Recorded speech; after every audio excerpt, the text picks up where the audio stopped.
안녕하세요. 사연에 빠지다의 DJ 민영입니다. 오늘도 두 가지 사연 준비되어 있는데요. 끝까지 들어주실 거죠? 구독과 좋아요 잊지 마시고요. 그럼 오늘의 사연 바로 시작해 볼게요. 안녕하세요. 저는 카페를 운영하고 있는 30대 여성입니다. 고등학생 때부터 카페에서 아르바이트를 할 정도로 커피를 좋아한 저는 바리스타 자격까지 따고는 카페를 열었어요. 동네에서 커피 맛집으로 아름아름 소문이 날 정도랍니다. 남편과 저는 대학 시절 선후배 사이로 만났습니다. 저는 파릇파릇한 새내기였고 남편은 막 군대를 제대하고 민간인이 된 예비역이었어요. 동기들 사이에서 유명한 CC였죠. 남편은 대학을 졸업하고 나서도 취직을 하지 못해 억지 대학원생이 되었지만 저는 졸업하기 전에 이미 도서관에 취직을 했었어요. 주변에서는 남편 같은 똥차를 왜 만나느냐고 헤어지라는 말을 참 많이 하더군요. 조건 좋은 남자들이 얼마나 많은데 남편을 만나고 있느냐고 한숨까지 쉬며 저를 불쌍하게 보는 사람들도 있었죠. 제 자랑을 좀 하자면 저희 학교에서는 저를 모르면 간첩이라는 말이 돌 정도였어요. 제가 과에서 톱을 할 정도로 학업에도 진심이었지만 그 이상으로 외모가 유명했거든요. 고등학교 입학 전까지 발레를 한 덕분이죠. 그러니 주변에서는 저를 말리는 것이 당연하다면 당연했어요. 하지만 여러분도 아시다시피 눈에 콩깍지가 씌어 있는데 그런 소리가 귀에 들어올 리가 있었겠습니까? 사랑에 한창 몸매고 있을 나이였으니 다른 사람들의 충고 따위 귀에 들어오지도 않았죠. 연애를 하는 내내 남편과 좋기만 했던 것은 물론 아니었습니다. 헤어지자는 말이 나올 정도로 무섭게 싸운 적도 있었고 서로의 사고방식을 이해하지 못해서 크게 부딪힌 일도 몇 번 있었습니다. 그중 하나가 바로 옷 입는 스타일 때문이었어요. 남편은 패션에 관심이 많은 것인지 아니면 외모를 밝히는 것인지 만날 때마다 제가 입고 가는 옷에 대해 잔소리가 많았어요. 특히 시험 기간이 심했죠. 시험 기간에는 공부할 것도 많고 도서관에서 밤샘을 하는 날도 있었거든요. 그러다 보니 화장할 시간이 있을 리 없었죠. 저는 모자만 눌러 쓰고 거의 맨 얼굴에 가깝게 다녔는데요. 그럴 때면 남편은 못 볼 걸 본 사람처럼 기겁을 하며 화를 냈습니다. 아무리 밤샘을 해도 그렇지 어떻게 그렇게 돌아다닐 생각을 해? 당장 집에 가서 제대로 챙겨 입고 와. 남들이 보면 뭐라고 하겠어? 내 모습이 어때서요? 화장은 했어? 그냥 기초만 하고 나왔지? 눈에 아무것도 안 했는데? 혹시 립만 대충 발랐어? 그리고 옷은 이게 뭐야? 설마 입고 있는 옷이 트레이닝복이야? 오늘 시험이 3개나 돼서 도서관에서 바로 온다고. 그걸로 도서관에 있었단 말이야? 당장 집에 가서 갈아입고 와. 당장. 시험 시작이 코앞인데 집에 가기를 어떻게 가요? 그럼 가서 옷을 사 입던가. 그런 거지꼴로 강의실에 어떻게 들어갈 생각인 거야? 창피하지도 않아? 다른 사람들이 뭐라고 생각하겠어? 남편은 거의 졸도할 것처럼 하얗게 질린 얼굴로 말했어요. 그 얼굴에는 기분 탓인지는 모르겠지만 약간의 경멸이 섞인 것 같았죠. 저는 학점보다 중요한 것은 없다고 말하며 그런 남편의 말을 무시했고 남편은 그런 저를 이해하지 못했어요. 그래서 한동안은 냉정 상태가 이어졌죠. 사연을 듣고 계시는 분들 중에는 고작 그런 일로 무슨 냉전이냐고 생각하시는 분들도 있으실 테죠. 저 역시도 이런 일에 열을 내는 남편을 당시에는 조금도 이해하지 못했거든요. 결국 먼저 미안하다고 말하는 쪽은 남편이었어요. 말이 심했다고 하더군요. 하지만 그 뒤로도 남편과 저는 비슷한 문제로 몇 번이나 다툼이 있었답니다. 그것만 빼면 남편과 부딪힐 일은 거의 없었고요. 결혼을 결심한 것은 남편이 겨우 취직에 성공하고 난 이후였어요. 대학원에 들어가서 취직은 한참이겠구나 생각했는데 운이 좋았는지 입학하고 얼마 안 있어 취직에 성공했죠. 남편과 저는 양가 어른들께 정식으로 허락을 받기로 했어요. 양가 어른들께서는 아직 나이가 어리다는 말씀을 하시며 좀 더 후에 결혼해도 좋지 않겠냐고 하셨지만 남편과 저는 어차피 할 결혼 일찍 하던 나중에 하던 무슨 상관이겠냐는 입장이었어요. 모아둔 돈이 부족하면 부족한 대로 둘이서 잘 살아보겠다고 말이죠. 결국에는 양가 어른들께서 마지못해 결혼을 허락하셨죠. 결혼을 앞두고 남편은 제게 딱 하나만 부탁을 하자고 했어요. 남편이 정색을 하고 이야기를 꺼내기에 저는 시부모님을 모신다고 하려나 아니면 제가 모르는 남편의 은밀한 취미생활이라도 있어서 그걸 존중해달라는 이야기인가. 아주 혼자서 오만 가지 상상을 하며 긴장은 잔뜩 했죠. 그런데 남편의 입에서 나온 말은 제가 예상했던 것과는 180도 다른 것들이었어요. 전혀 상상하지도 못했던 이야기라 처음에 듣고는 방금 뭐라고 했느냐고 다시 물어보기까지 했답니다. 나는 결혼했다고 여자들이 퍼지는 거 딱 질색이야.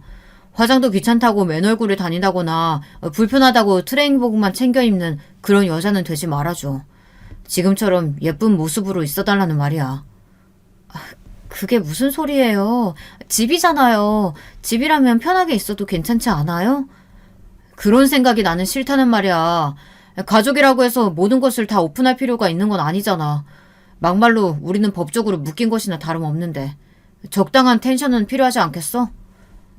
앞으로 가족이 됐으니까 서로에게 비밀을 만들지 말자고 하는 게 맞는 거 아니에요? 내가 언제 비밀을 만들자고 했어? 나는 당신이 나를 존중하는 의미로 좀 꾸미고 있으란 말이야. 우리 엄마는 한 번도 아버지한테 매너를 보여준 적이 없거든. 연애할 때는 남편이 잔소리하는 것이 어쩔 수 없다고 생각했어요. 그런데 결혼을 앞두고 이런 이야기를 직접적으로 할 것이라고는 상상하지도 못했죠. 남편은 허리가 고무줄로 된 옷은 절대 입지 말아달라는 말은 물론 몸매 관리를 위해서 운동도 필수라고 하더군요. 건강을 위해서라고 이야기한다면 이해라도 할 텐데 몸매 관리를 위해서라고 하니 좀 어이가 없었어요. 제 얼굴에 그런 표정이 드러난 것인지 남편은 그 이후로도 일장연설을 이어갔어요. 사사건건 시어머니와 비교하며 자신은 그렇게 사는 모습이 너무 보기 좋았다고 말이죠. 저희 시어머니께서는 머리끝부터 발끝까지 빈 곳을 찾을 수 없을 정도로 완벽하신 분이셨어요. 집에 불러서 몇 번 가본 적이 있는데 그때마다 드라마에서나 볼 수 있을 정도로 완벽한 모습을 하고 계셨죠. 처음에는 저를 손님으로 생각하셔서 그런가 보다 했는데 남편의 말을 듣고 보니 그게 아니더라고요. 하지만 저는 좀 생각이 달랐어요. 집이라는 곳은 편하게 마음을 놓을 수 있는 공간이어야 한다고 생각했거든요. 그걸로 신혼 초반부터 참 많이 싸웠던 것 같아요. 남편은 화장하지 않은 제 얼굴을 볼 때마다 화를 냈고 저는 집에서만큼은 쉬게 해줄 수 없느냐고 싸웠죠. 서로 조금의 양보도 없었답니다. 하지만 먼저 백기를 든 것은 저였어요. 시어머니까지 나서서 들들 볶는데 이길 장사가 없더라고요. 그 일을 제외하고 남편과의 사이는 좋았습니다. 남편은 일을 집에 가지고 오는 사람도 아니었고 저와 있는 시간이 중요하다고 말해주는 사람이었어요. 그런데 이상하게도 남편은 아이 이야기가 나오면 말을 돌리면서 피하더라고요. 시댁에서는 하루라도 빨리 아이를 가지라고 하시는데 말이죠. 그때마다 남편은 아이를 좋아하지 않는다고 말하며 이렇게 둘이서 행복하게 사는 것도 좋다고 말했고요. 하루는 제사가 있어서 시댁에 갔다가 아이는 언제 가질 계획이냐고 한바탕 잔소리를 듣고 집으로 돌아오는 길이었어요. 저는 남편에게 넌지시 시부모님들도 손주를 자꾸 원하시는데 아이를 갖는 문제에 대해 진지하게 다시 생각해보는 것이 어떻겠느냐고 물었죠. 남편은 정색을 하면서 어른들이 말씀하시면 그냥 한 귀로 듣고 한 귀로 흘리면 그만이라고 하더군요. 하지만 오늘만 하더라도 어머니께서 얼마나 날 붙들고 아이 낳아야 한다고 그것도 아들이어야 한다고 강조하셨는지 몰라요. 당신은 우리 닮은 아이가 궁금하지 않아요? 아이 낳는 것이 여자 몸에 얼마나 부담되는데 골반 틀어질 수도 있고 그럼 지금 같은 몸에 유지하는데 얼마나 돈이 들어가겠어. 당신 지금 무슨 이야기 하는 거예요? 지금까지 아이 천천히 갖자고 한 이유가 내 몸매 때문이라고요? 다 당신 생각해서 하는 말이잖아. 애 낳고 지금으로 돌아가려면 얼마나 뼈를 깎는 노력이 필요할지 당신 상상이라도 해봤어? 남편의 말에 저는 숨이 턱하고 막히는 것 같았습니다. 어떤 남자가 아이를 낳지 않는 이유로 아내의 몸매를 꼽겠습니까? 저는 남편에게 대꾸할 말을 찾지 못하고 그냥 그대로 대화를 끝내야만 했습니다. 남편은 제게 말을 하고도 성에 차지 않는지 시댁에 전화를 해서는 앞으로 아이와 관련해서 그 누구도 말을 하지 말라고 엄포까지 놓았죠. 우리 둘의 문제인데 왜 어른들이 나서서 배나라 감나라 하는지 이해가 안 된다고 하면서요. 이걸 덕분이라고 해야 할진 모르겠지만 그 이후로 시댁에서는 한 번도 아이에 대해 물어보질 않으셨어요. 그 난리가 있고 나서 무려 5년이라는 시간이 흐르고서야 저는 아이를 가졌습니다. 남편은 당연히 기뻐하기 전에 긴 한숨부터 내쉬었죠. 애시당초 남편의 기뻐하는 모습은 기대조차 하지 않았지만 그래도 다른 집 남편들처럼 축하한다, 사랑한다, 고맙다 이 정도의 말은 할 줄 알았는데 남편은 고작 알겠다라고 하는 것이 전부였답니다. 임신한 내내 저는 입덧에 힘들었어요. 심한 날은 생수 냄새도 비리다는 생각을 할 정도였죠. 아이를 생각해서라도 억지로 먹어야 한다고 이야기를 하셔서 어떻게든 음식을 먹어보려고 했지만 얼마 먹지도 못하고 늘 그만둬야 했어요. 배는 불러오는데 제 팔과 다리는 살이 쏙쏙 빠지고 있었죠. 그나마 산 딸을 2달 정도 남겨두고 나서야 저는 입덧을 그만둘 수 있었답니다. 남편의 반응은 어땠느냐고요? 가히 충격적이었죠. 지금도 당시의 남편을 떠올리면 손이 벌벌 떨리고 숨이 가빠오는 것 같아요. 남편은 제대로 먹지도 못하는 저를 보며 안타까워하기는커녕 아이를 낳고 나서 금방 예전으로 돌아갈 수 있겠다고 좋아하더라고요. 누군가 임신했을 때의 기억이 평생 간다고 하는데 진짜 딱 그 말이 맞는 것 같아요. 제가 입덧으로 힘들어할 때마다 보인 남편의 만족스러운 미소는 잊혀지지가 않았죠. 그렇게 고생해서 저는 쌍둥이를 낳았습니다. 아이들은 평균보다 조금은 작게 태어났지만 그래도 건강하게 무럭무럭 자라났죠.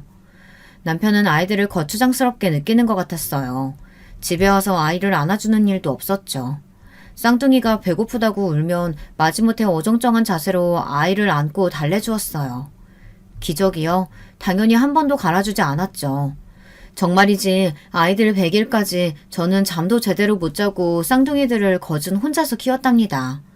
그러던 어느 날 남편이 갑자기 제게 할 말이 있다고 하더군요.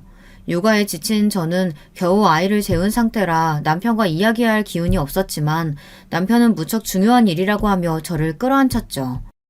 거실은 아이 용품으로 엉망이었어요. 남편은 도대체 집에서 청소도 제대로 안 하고 뭐 하느냐고 짜증을 냈죠. 눈에 불이 확 붙더군요. 남편의 입을 잡아서 비틀어버리고 싶었어요. 이제 애들 100일도 넘었으니 당신도 관리 좀 해야지. 관리요? 무슨 관리요? 아이들 육아하는 것만으로도 벅찬데 무슨 관리요? 당신 나하고 결혼할 때 했던 약속 잊었어? 아이 낳더라도 절대 퍼지지 말고 예전 모습 유지하기로 했잖아. 지금 당신 모습 보라고 완전히 아줌마 다 됐잖아. 아줌마가 어때서요? 아이 둘을 나 혼자서 키운다는 게 얼마나 힘든지 상상이나 해봤어요? 당신은 집에 와서 나 몰라라 하고 앉아만 있잖아요. 아기를 좋아하지 않아서 그렇다는 말을 할 생각이라면 꿈 깨요. 그럼 청소는 할 수 있고 분리수거 좀 내다버릴 수 있잖아요. 당신은 육아에 조금도 동참하지 않으면서 나더러 이 상황에서 관리를 하라고요? 여보, 그거 다 핑계야. 아이들 잘 때 다 할 수 있는 일들인데 그저 당신 몸 편하겠다고 나 몰라라 하는 거잖아. 핑계? 그럼 당신이 어디 해봐요. 나 없이 아이 둘 케어해보라고요. 얼마나 힘든지. 저는 남편의 몰상식한 말에 더 이상 참지 못하고 소리를 질렀어요. 남편은 그런 저를 이상하다는 듯이 바라보고는 고개를 절레절레 흔들었죠. 그러고는 한다는 말이 집안일을 도와줄 가정부를 불러주겠다고 하더군요. 수입이 얼마나 된다고 가정부를 고용할 생각이냐고 따져 물었지만 남편은 시부모님의 도움을 받으면 된다고 너무 당연하다는 듯 말했어요.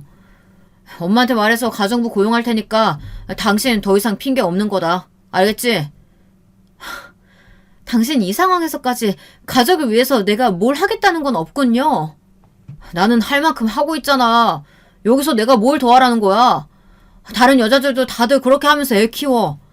긴 말 필요 없고 앞으로 내가 운동 끊어뒀으니까 가서 운동하고 가정부 오면 식단도 내가 말해줄 테니까 챙겨. 저는 남편의 징글징글한 모습을 보며 이혼을 생각하게 됐습니다. 이런 사람이 아빠라면 분명 우리 쌍둥이들도 불행할 것이라고 말이죠. 하지만 생각을 행동으로 옮기는 것이 쉽지는 않았어요. 다음날부터 시댁에서 구해주신 가정부 아주머니께서 오셨고 운이 좋은 것인지 꼼꼼하게 집안일은 물론 아이들 케어까지 완벽하게 채워주셨죠. 물어보니 아주머니께서도 쌍둥이를 키우셨다고 하더라고요. 독박 육아에서 벗어나자 숨이 쉬어지는 기분이었어요. 남편이 끊어준 운동도 처음에는 남편이 전화로 닥달을 해서 갔었는데 가서 한바탕 땀을 빼고 나니 개운한 마음이 들어 나중에는 즐거운 마음으로 갔습니다. 남편은 당연히 아이 문제에 대해서는 전적으로 저에게 맡겼어요. 저는 복직하면서 아이들을 도서관 옆에 어린이집에 맡겼고 출퇴근을 함께 했죠. 남편과 대화하는 시간도 점점 줄어들기 시작한 것도 이때부터라고 생각해요. 남편도 일이 바쁜지 툭 하면 야근이었죠. 저희 집 식탁이 네 식구로 채워지는 일은 일주일에 손꼽을 정도였답니다.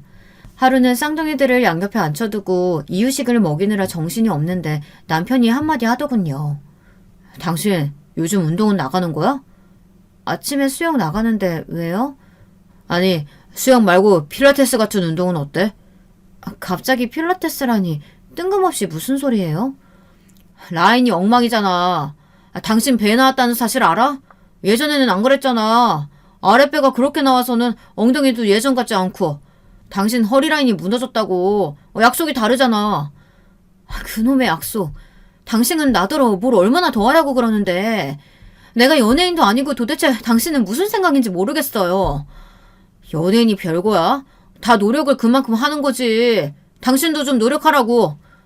하고 있잖아요. 얼마나를 더 해야 당신 성에 차는데요. 거울을 좀 봐. 당신 지금 어떻게 보이는지. 돼지처럼 뒤룩뒤룩해서는. 남편은 먹던 숟가락을 식탁에 세게 내려놓더니 밥맛 떨어진다며 자리를 박차고 나가버렸죠. 기가 막혔어요. 인간이 저래도 되나 싶었죠. 어리둥절하면서 저를 바라보는 아이들에게 억지 웃음을 지어가며 겨우 식사를 마치고 주방에 우두커니 서서 저는 많은 생각을 했습니다. 이제는 남편의 저런 행동이 집착을 넘어 병으로까지 보이기 시작했어요. 얼마를 그렇게 서 있었는지 문이 곧 열리고 남편이 들어오는 소리가 나더군요. 그제야 정신을 차린 저는 이를 악물고 설거지를 시작했어요. 등 뒤로 남편이 다가오는 소리가 들렸죠. 여보, 미안해. 내가 말이 심했어. 남편은 제게 프리지아 꽃다발을 내밀며 사과를 했어요. 연애 시절부터 지금까지 처음 있는 일이었어요. 남편은 원래 식물을 좋아해서 집에도 곳곳에 화분들이 있었는데요. 그럼에도 불구하고 한 번도 제게 꽃다발을 선물한 적이 없었거든요. 저는 처음 겪는 일이라 당황해서 내밀어진 꽃다발과 남편의 얼굴을 번갈아 보기만 했어요. 남편은 그런 제품에 꽃다발을 안겨주며 자신의 잘못을 용서해달라고 했죠. 자신이 너무 무심했다며 앞으로는 혼자서 힘들지 않도록 노력하겠다고 하면서 말이에요. 제 입장에서는 해가 서쪽에서 뜬다는 말과 전혀 다르지 않을 정도의 충격이었어요. 남편은 정말 많이 생각하고 반성했다고 이번 한 번만 자신을 믿고 넘어가자고 했고 저는 얼떨결에 고개를 끄덕였어요. 남편은 정말 그날 이후로 달라진 모습들을 보여주었어요. 어색한 손길이지만 아이에게 이유식을 먹여주기도 했고 피곤하다고 하면 어깨를 주물어주기도 했죠. 그래서 저는 단 한순간도 남편을 의심해 본 적이 없었어요. 갑자기 잘해주거나 선물을 안기면 남편의 외도를 의심하라고 하는 말이 제게는 해당하지 않는 줄 알았습니다. 저는 남편이 이제야 철이 들었다고 생각했고 이대로 행복한 순간이 이어지기를 바라기만 했답니다. 하지만 저의 이런 착각이 깨지는데 오래 걸리지 않았어요. 하루는 도서관 세미나가 있어 토요일에 출장을 가게 되었어요. 출장이라고 해봤자 2시간 정도 떨어진 지역의 도서관이었죠. 남편도 주말에 미팅이 잡혀있다고 해서 친정에 아이들을 데려다 두고 일을 하러 갔습니다. 세미나는 생각보다 늦게까지 이어졌어요. 계획보다 늦어진 저는 급한 마음에 서둘러 집으로 향하고 있었죠. 그때였어요. 별 생각 없이 정류장에서 버스를 기다리는데 멀리서 익숙한 차량 한 대가 다가오는 것이 보이더군요. 그리고는 정류장을 지나 건물 주차장으로 들어갔죠. 번호판이 분명 남편의 차였어요. 저는 회사에서 미팅이 있다는 사람이 왜 여기 있나 싶은 마음에 어딘가 홀린 사람처럼 그 차가 들어간 주차장을 따라 들어갔어요. 주차장에 들어가서 바로 남편의 목소리가 들렸고 저는 바로 아무 차 뒤에 숨었죠. 오늘도 고생했어. 골프 접대가 역시 제일 힘들어. 표신하지 않게 져주는 것도 보통 에너지가 필요한 일이 아니더라고. 일부러 졌다고는 아무도 모를 정도로 감쪽 같은데요? 자기 원래 실력이 그런 거 아니고? 내 실력 뻔히 알면서 왜 이래. 오늘은 좀 씻고 가야겠다. 땀이 많이 나는지 영 찝찝하네. 그냥 씻고만 가려고? 귀엽게 굴기는. 같이 씻을까? 대학 CC 시절 이후 저렇게 남편이 다정하게 이야기한 적이 있었던가. 저는 역겹고 소름 돋는 대화를 엿들으면서 제가 제대로 듣고 있는 것이 맞는지 의심이 들었어요. 남편은 다정하게 여자의 허리에 손을 얹더니 건물 안으로 들어갔죠. 저는 다리가 풀려서 차마 따라 들어갈 수가 없었어요. 머릿속에 온갖 폭죽이 터지는 기분이 들며 아무런 소리도 들리지 않았죠. 제가 본 것은 분명 남편의 외도 장면이었는데도 믿을 수가 없더군요. 비틀거리며 친정으로 간 저는 친정 어머니를 보자마자 거실 바닥에 주저앉았어요. 퇴근한 남동생이 깜짝 놀라며 이게 무슨 일이냐고 왜 이렇게 몸을 떠느냐고 했지만 저는 한마디도 할 수가 없었어요. 얼마 뒤 남편에게서 회식이 있다는 문자가 도착했고 저는 그걸 보고는 엉엉 큰 소리로 울어버렸죠. 저의 돌발 행동에 아이들도 그리고 친정 식구들도 다들 놀란 얼굴을 하셨어요. 저는 그렇게 울다가 그대로 필름이 끊겨버렸답니다. 다시 눈을 떴을 때는 응급실이더라고요. 그날 그렇게 남편의 외도를 확인한 저는 남동생에게 사실대로 본 것들을 이야기했어요. 제 이야기가 계속될수록 금방 얼굴이 시뻘겋게 달아오른 남동생은 남편을 가만두지 않겠다고 주먹을 불끈 쥐더군요. 남동생은 노발대발하며 당장 이혼을 하겠다고 했어요. 저 역시도 머리로는 이혼을 해야 한다고 생각이 들면서도 선뜻 그렇게 하겠다는 말이 나오질 않더라고요. 남자들의 대부분이 결혼 생활을 하며 바람을 피운다고 하잖아요. 어쩌면 그냥 지나갈 수 있는 바람일 수도 있지 않을까 바보 같은 생각이 들었거든요. 남동생은 무슨 헛소리냐고 했지만 저는 우선 남편과 이야기를 해보겠다고 했어요. 남편의 외도를 알고 나니 그동안의 남편의 행동들이 다 거짓말처럼 보였어요. 남편으로 아이들 아빠로 노력하는 모습이 다 연기처럼 느껴졌죠. 저는 남동생에게 부탁해 남편의 외도 흔적을 찾아달라고 말했어요. 집안에서는 워낙 감쪽 같으니 밖에서 찾을 수밖에 없었거든요. 얼마 지나지 않아 남편과 그 여자의 진한 애정 행각이 담긴 사진이 제 손에 들어왔습니다. 집 밖이라고 조심성이 사라진 것인지 사진을 찍은 것이 아주 손쉬웠다고 했죠. 대망의 그날 저는 남편에게 사진을 내밀며 여기 찍힌 사람은 누구냐고 물었어요. 남편은 멈칫하더니 뚫어져라 사진을 바라보았죠.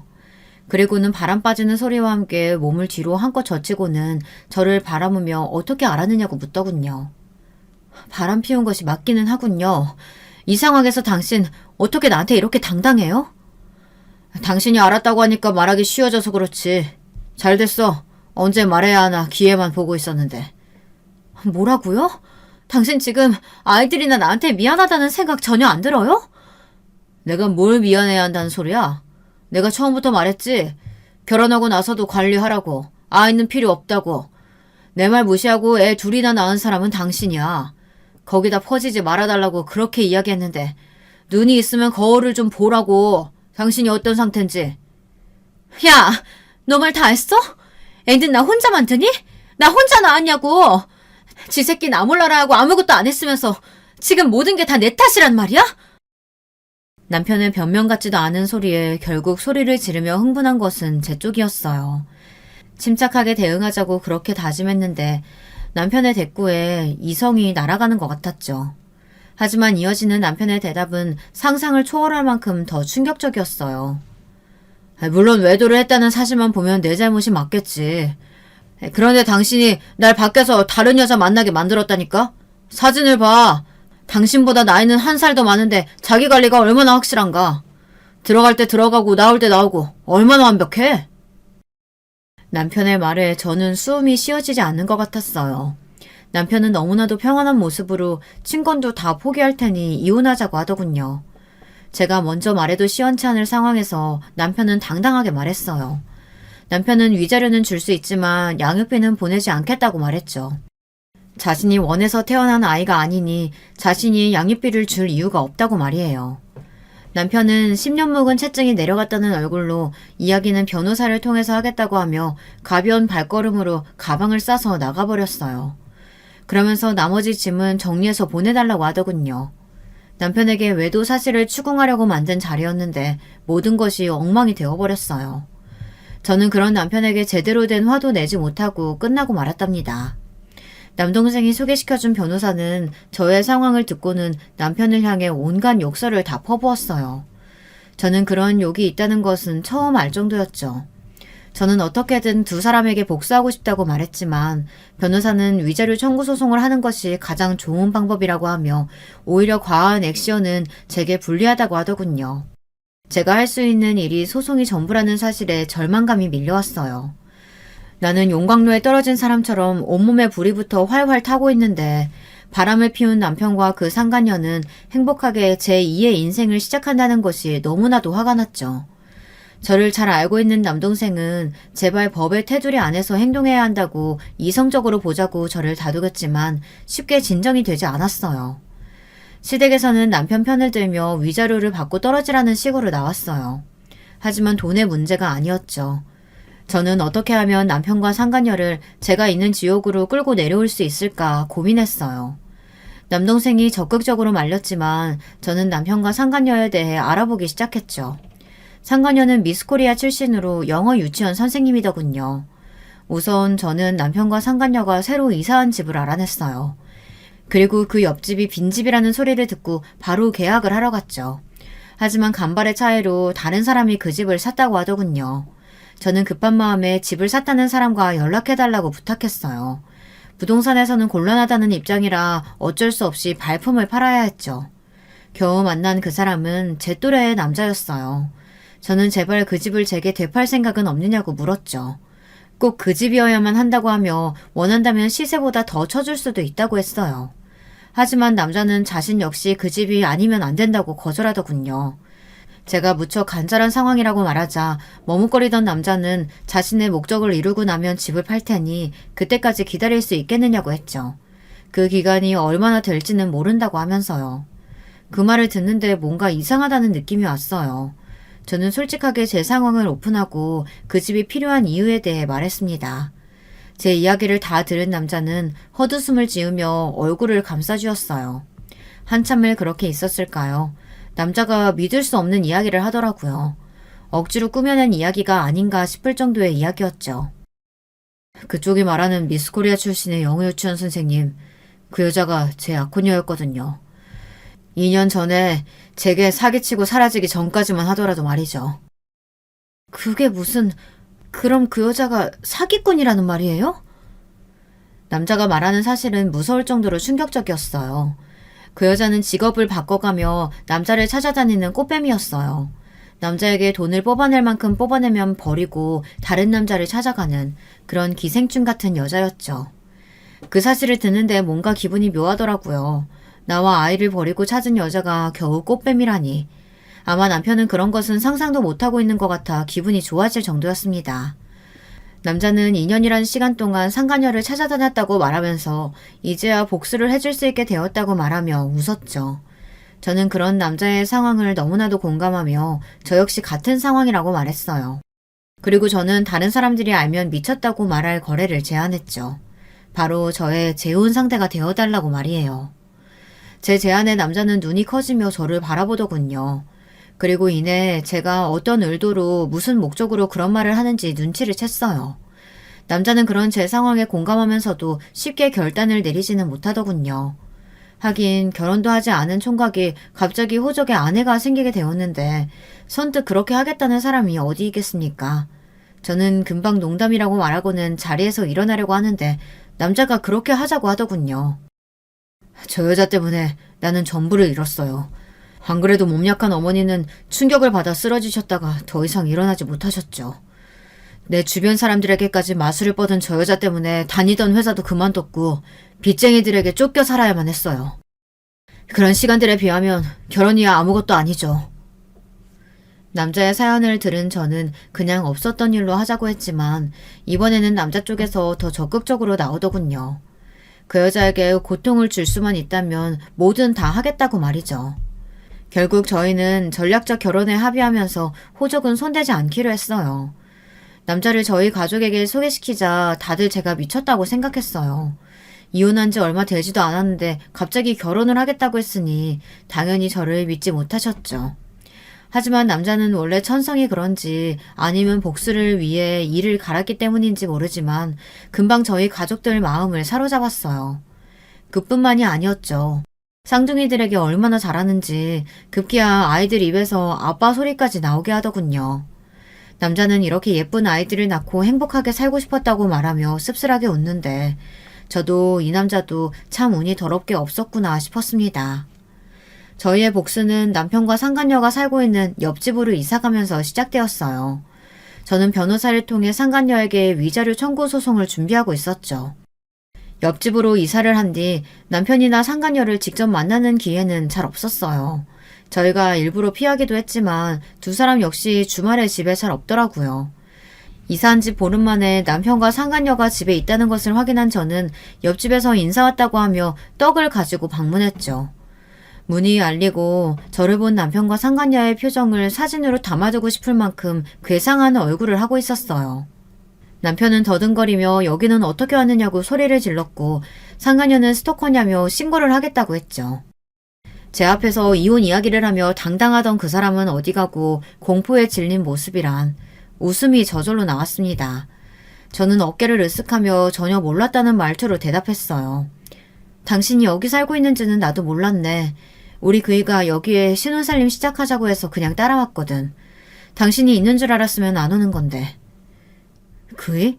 당신 결혼했어? 언제? 이혼한 지 얼마나 됐다고 결혼을 해, 당신이? 너도 이렇게 결혼해서 잘만 사는데 나라고 하지 말라는 법은 없잖아? 너도 아는 재혼, 내가 왜 못하니? 제 말에 남편은 당황하며 저를 위아래로 훑어보았어요. 저는 복수를 준비하며 이를 악물고 다이어트를 감행했죠. 다니던 도서관도 그만두고 PT에 필라테스까지 안 해본 운동이 없을 정도였답니다. 발레를 할 때만큼이나 혹독하게 스스로를 몰아붙였어요. 제가 얼마나 독하게 했는지 개인 PT 선생님께서도 혀를 내두르실 정도였죠. 덕분에 저는 남편이 그렇게 결혼 생활 동안 노래를 부르던 완벽한 몸매를 하고 있었고요. 상간녀를 앞에 두고도 제 몸을 훑어보는 남편을 보며 저는 벌레가 기어가는 기분이 들었지만 모르는 척하고 이렇게 된 거 서로 적당히 몸 살아가면서 지내보자고 말하고는 그 집을 나왔습니다. 그렇게 마주한 뒤로 저는 한동안 남편을 피해 다녔어요. 재혼한 남자도 상간녀와는 아직 마주할 단계가 아니라 조심했죠. 저는 남편이 건물 지하의 수영장과 헬스장을 이용한다는 것을 알아내고는 그 시간에 맞춰 운동을 갔어요. 남편은 저를 보자마자 인상을 쓰며 고개를 돌리더군요. 하지만 그것도 얼마 못 가서 제가 움직일 때마다 제 뒤를 뚫어져라 보더군요. 계획대로 흘러가고는 있었지만 기분이 더러운 것은 어쩔 수 없었어요. 운동을 마치고 나오자 남편이 기다렸다는 듯이 제게 말을 걸더라고요. 아이들은 어쩌고 지금 이렇게 다니는 거야? 처가에 두고 재혼했어? 왜? 그 남자가 애들까지는 안 된다디? 애들? 당신 입에서 애들이 나오다니. 당신이 아빠라는 자각은 있나 봐. 우리 그이는 당신이랑 본질적으로 다른 사람이니까 헛소리 집어치워. 어디다 비교를 해? 그럼 애들은? 내가 애들 소리 들은 적이 없는데 애들은 어디 갔냐고. 너는 엄마라는 인간이 애들은 나 몰라라 하고 이렇게 남자에 미쳐도 되는 거야? 내가 너니? 우리 집에서 애들 소리가 나든 말든 무슨 상관인데. 뭐야, 엿듣고 있었어? 너 이러는 거 그 여자는 알고 있니? 남편은 제 말에 꿀먹은 벙어리처럼 입을 다물었죠. 그때였어요. 때마침 아이들이 큰 소리로 엄마를 부르더라고요. 남자가 아이들을 데리고 잠시 외출하겠다고 하더니만 타이밍 좋게 귀가하는 모양이었죠. 아이들은 품에 요즘 유행하는 인형을 하나씩 안고 있었어요. 아이들은 아빠가 사줬다고 하면서 자랑을 하다가 이내 남편을 발견하고는 사색이 되어서는 남자의 뒤로 몸을 숨겼죠. 남편은 어처구니가 없다는 얼굴로 저를 노려보았어요. 아빠? 지금 저 새끼한테 아빠라고 했어? 내가 버젓이 살아있는데? 웃기고 있네.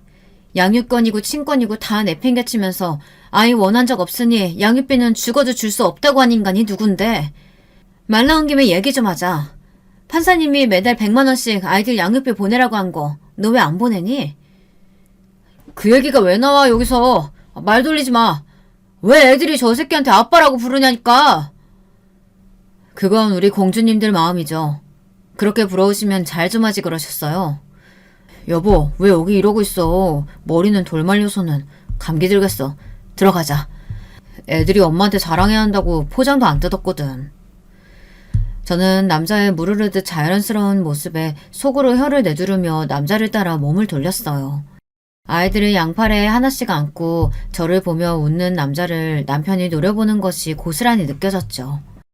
저는 보란듯이 남자의 팔뚝을 가볍게 잡고는 그 자리를 벗어났답니다. 그 뒤로도 남편과는 몇 번이나 마주쳤어요. 처음에는 저의 의도가 분명했지만 뒤로 가면 갈수록 남편이 일부러 저를 기다리고 있다는 것을 눈치챌 수 있었죠. 한편 상간녀에게 위자료 청구 소장을 보냈는데 그대로 반송되어 왔더라고요. 당연히 저는 반송된 소장과 내용 증명을 직접 들고 옆집으로 향했죠. 상간녀 혼자 있더군요. 저는 소장을 내밀며 왜 반송시키느냐고 물었어요. 상간녀는 이혼하면서 남편에게 위자료를 받았으면서 자신에게 이런 것을 왜 보내느냐고 따졌죠. 그건 이혼의 결정적인 원인이 되는 사람이 남편이니까 남편이 나한테 준 거고요. 당신은 별개의 문제죠. 당신 때문에 나나 우리 아이들이 받은 충격이 얼만데 그건 당신이 보상해야 할 문제잖아요? 자기 남편 간수 제대로 못해서 이혼당한 주제에 누구한테 큰 소리래? 이봐요. 그러게 똑바로 좀 하고 살지 그랬어요. 그랬으면 우리 남편이 나 좋다고 쫓아다녔겠어요? 그쪽은 자기 좋다고 쫓아다니면 유부남이든 아니든 가리지 않고 다 만나고 다니나 봐요. 유부남인 거 알고도 만났으면 당연히 책임이 있죠. 내가 그쪽보다 잘나서 그런 걸 가지고 어쩌라는 거예요. 나는 돈 한 푼도 못 주니까 이거 들고 꺼져요. 제 경고에도 상간녀는 코웃음을 치며 저를 비웃더라고요. 그때였죠. 남자가 약속한 대로 저를 찾아 옆집 벨을 눌렀어요. 저는 손에 땀이 차면서 긴장이 되기 시작했어요. 남자의 얼굴을 본 여자가 어떤 반응을 보일지 궁금했죠. 상간녀는 신경질적으로 문을 열다가 그 자리에서 굳어버렸어요. 남자는 그런 상간녀가 보이지 않는다는 듯 제게 아이들이 기다리고 있으니 어서 가자고 말했죠. 상간녀는 벌벌 몸을 떨면서 어떻게 이런 일이 있을 수 있느냐고 중얼거렸지만 저는 못 들은 척하며 우리 가족끼리 캠핑을 가기로 했다고 하며 소장 잘 읽어보라고 말하고는 집을 나왔답니다. 남자는 겉으로는 태연한 척했지만 운전대를 잡은 손이 끊임없이 떨리고 있었어요. 그리고는 당장에 달려들어 머리채를 잡아뜯고 싶은 심정이었지만 참았다고 하더군요. 그러면서 저렇게 겁에 질린 얼굴을 보니 제 제안을 받아들이길 잘했다는 생각이 들었다고 했죠. 저는 그런 남자에게 이제 시작이라고 하면서 피가 마르는 기분이 어떤 건지 생생하게 느낄 수 있게 하자고 결의를 불태웠죠. 우리는 더 이상 남편과 상간녀를 피하지 않았어요. 오히려 다정한 분위기를 풍기며 다녔죠. 그렇게 당당하던 상간녀는 저와 남자가 보이면 숨기 바빴습니다. 남편이 우리 부부에게 말이라도 건다 싶으면 히스테리를 부리며 빨리 가자고 짜증을 냈고요. 남자는 상간녀에게 혼인을 빙자해 사기쳤다며 가져간 돈은 물론 정신적인 피해 보상을 원한다고 했어요. 상간녀는 거의 발작 수준으로 난동을 피웠어요. 언제적 얘기를 가져와서 고소한다니 내가 뭘 잘못했는데 아픈 네 엄마랑 도저히 같이 못 살겠다 싶어서 파혼한 걸 가지고 혼인 빙자 사기라니 무슨 말도 안 되는 소리야. 나는 처음부터 어머니 모셔야 한다고 했고 너는 기꺼이 하겠다고 했어. 그러면서 나한테 뭐라고 했니?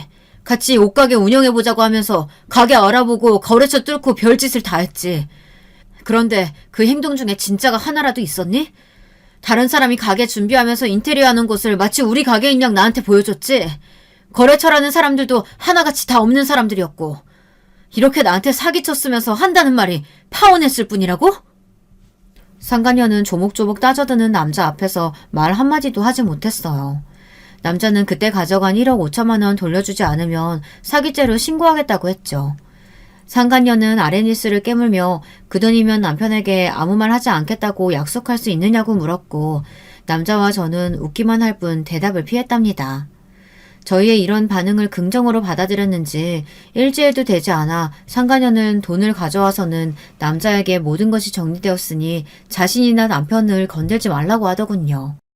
상간녀와의 일과 상관없이 드디어 기다리던 대학 동문회가 열렸습니다. 그 일은 남자와 제가 계약한 일의 하이라이트나 다름없었죠.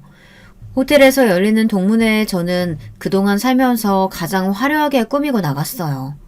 당연히 남편의 모습도 보였죠. 저와 남편이 어떻게 헤어졌는지 대충 알고 있던 동기들은 남편의 등장에 불편한 기색이 역력했지만 저는 상관없다는 듯이 밝게 웃으며 동기들과 대화를 나눴습니다. 제 눈치를 보던 동기들도 어느새 남편은 무시하고 저와 웃고 떠들며 시간을 보냈답니다. 저는 술을 단 한 모금도 마시지 않았지만 취한 척 비틀거리며 밖으로 나왔어요. 곧 남편이 제게 다가오더군요. 오픈숄더를 입고 있던 제 어깨를 더러운 손가락으로 훑으며 많이 취했냐고 물었죠.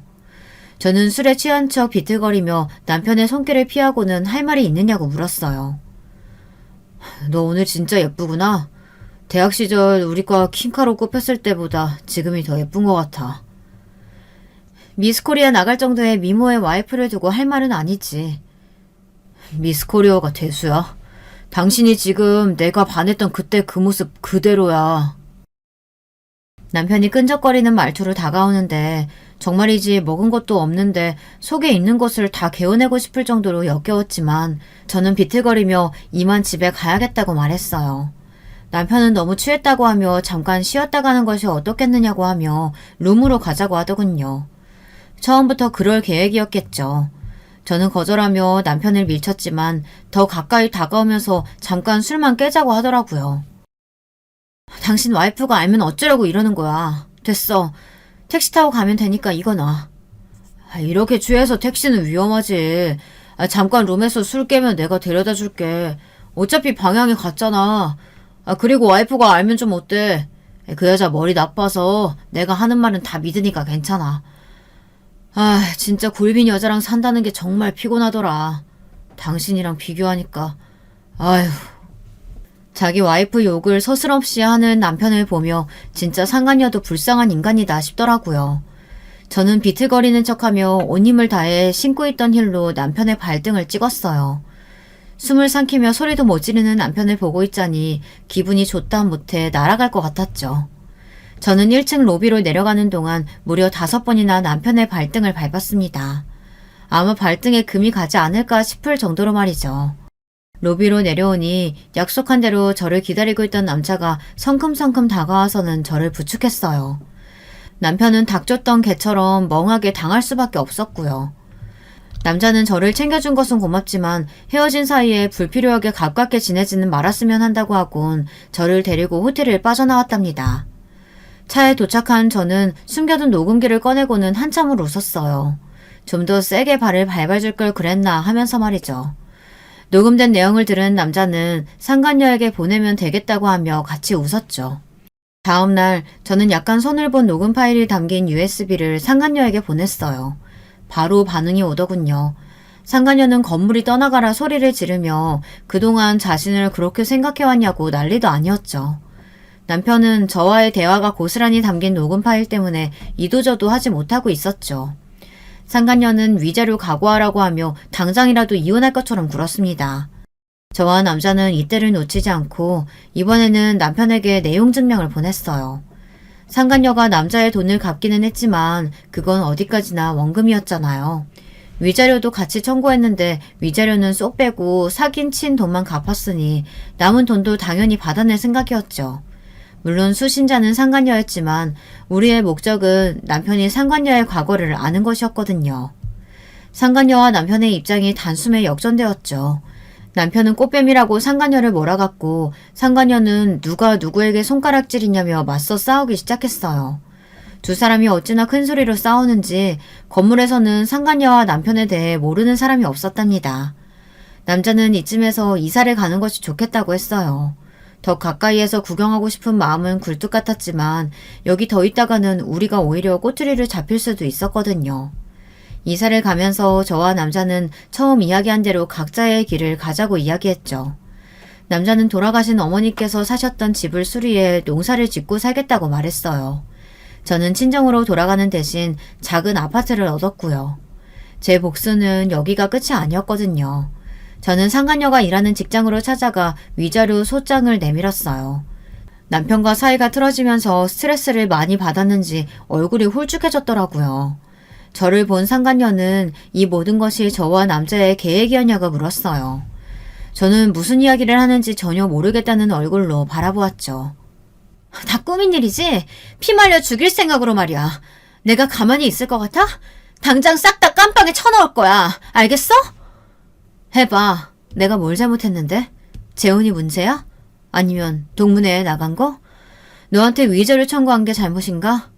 내가 뭘 잘못했는데? 제 말에 상간녀는 입만 벙긋거릴 뿐이었죠. 그도 그럴 것이 저는 법을 어긴 것이 없었거든요. 저는 원장을 포함한 다른 선생님들이 보는 앞에서 큰 소리로 말했어요. 그러게 내 남편이랑 바람났으면 위자료를 제대로 줬어야지. 나 몰라라 하고 질질 끄니까 내가 여기까지 오잖아. 너 지금 여기가 어디라고? 우리 아이들이랑 내 정신적 피해 보상 끝까지 받아낼 테니까 도마칠 생각은 그만두는 게 좋을 거야. 알겠어? 저는 상간녀 보란듯이 어깨를 펴고는 그 자리를 벗어났어요. 그뿐만이 아니었죠. 저는 남편의 회사로도 찾아갔어요. 양육비를 달라고 할 생각이었죠. 그런데 이미 지방으로 자천되어서 회사에 있지도 않더라고요. 나중에 들었는데 그 남자가 남편 회사 게시판에 글을 올리는 바람에 소문이 났더라고요. 저는 아쉬움에 입맛을 다시며 남편의 회사를 나올 수밖에 없었습니다. 대신 저는 양육비를 내놓으라고 남편에게 정기적으로 내용 증명을 보내고 있답니다.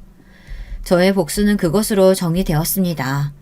만족스럽지는 않지만 더 이상 이 일을 끌고 가는 것이 어리석은 생각이 들어 그만뒀어요. 여러분들 생각은 어떠세요? 제가 너무 심한 것 같으세요? 여러분들 생각이 궁금하네요. 마지막으로 저와 함께 복수를 함께 해준 그 남자. 지금 저는 그 남자와 진지하게 만남을 이어가고 있습니다. 같이 겪은 일이 있어서 그런지 정이 좀 들더라고요. 아이들도 잘 따라고요. 진짜 부부가 될지는 잘 모르겠습니다. 둘 사이가 어떻게 될지는 앞으로 시간이 해결해주지 않을까요? 여러분, 두 번째 사연 시작하기 전에 좋아요, 구독 꼭 눌러주실 거죠? 그럼 두 번째 사연 바로 시작합니다. 안녕하세요. 저는 서울에 사는 30대 주부입니다. 날도 추운데 사연 유튜브 듣다 보니 자꾸 제 옛날 일이 생각이 나서요. 어디다 잘하지 못했던 제 얘기도 한번 털어놔보고 싶었어요.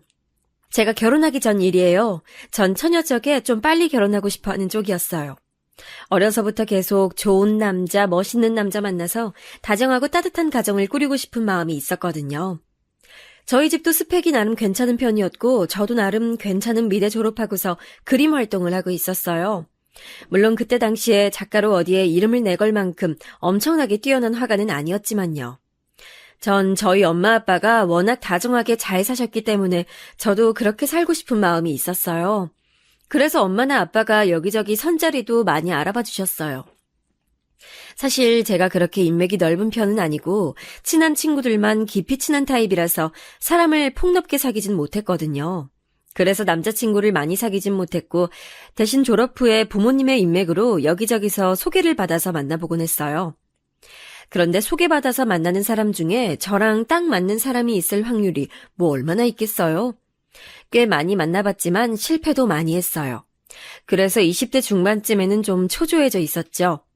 졸업 후에 친구들은 취업하거나 화가가 돼서 잘 나가던지 아니면 좋은 집안, 좋은 남편 만나서 시집가서 떵떵거리고 살았거든요.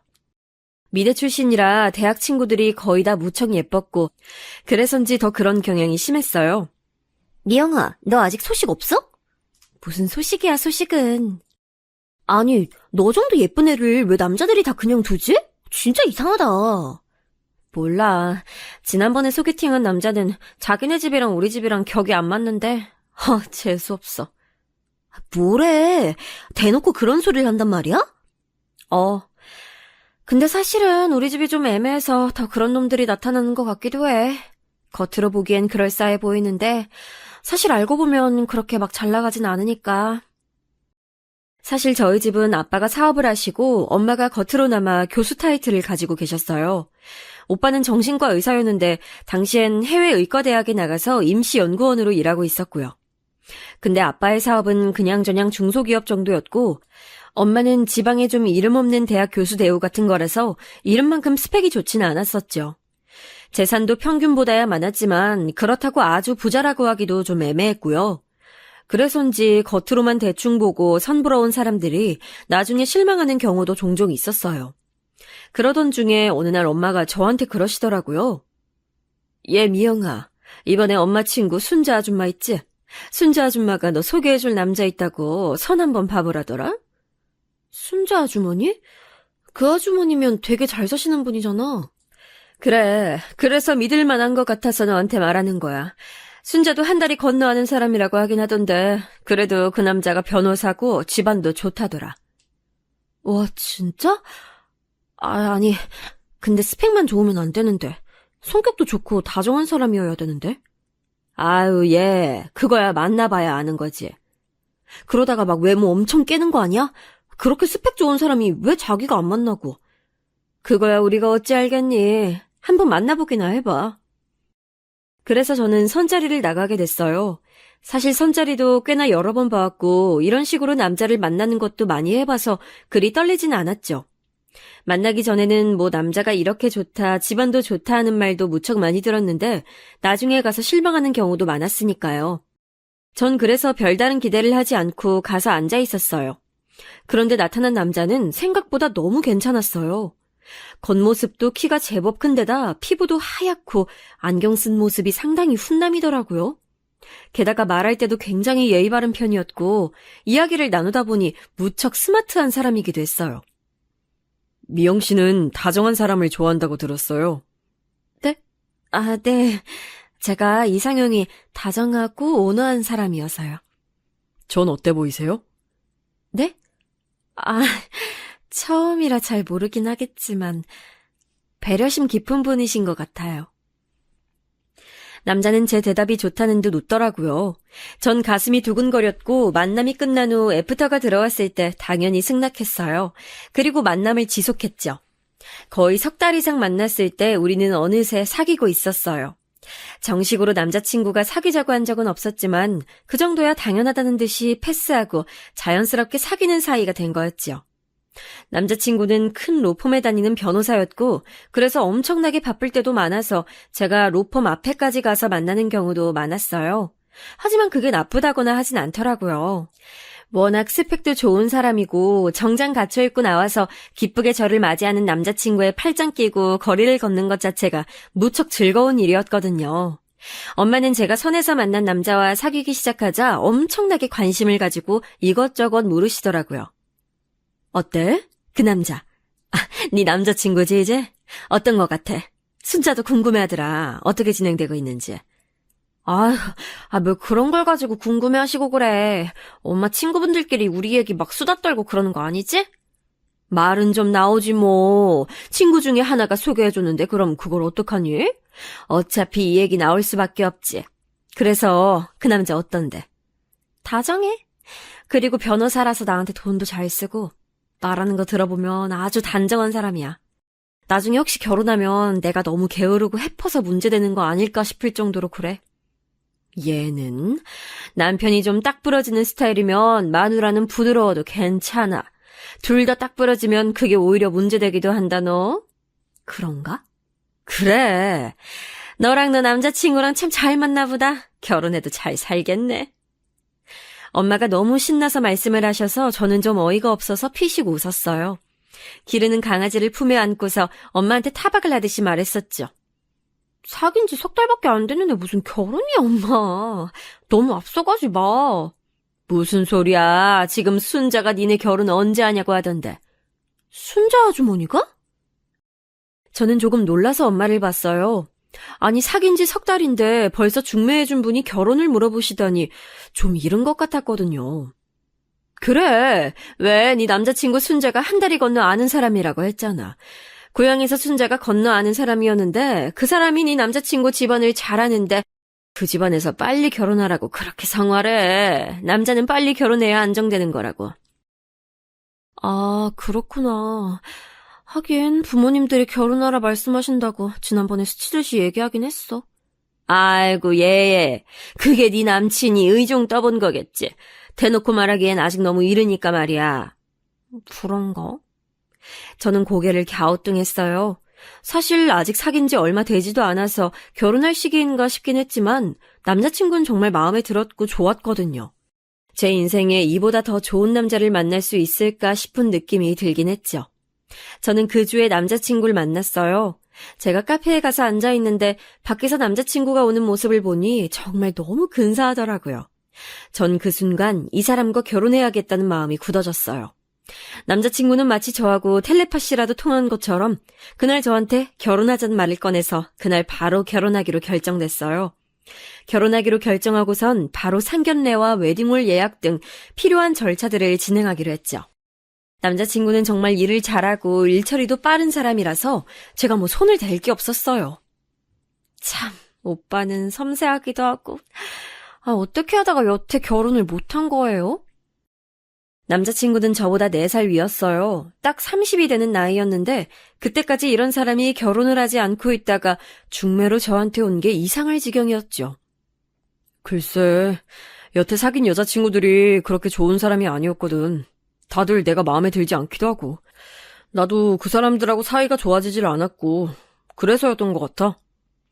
신기하다. 오빠 성격이 이렇게 좋은데. 게다가 솔직히 오빠네 부모님도 굉장하시잖아요. 남자친구네는 사실 아버님 쪽보다 어머님 쪽이 더 스펙이 좋은 분이었어요.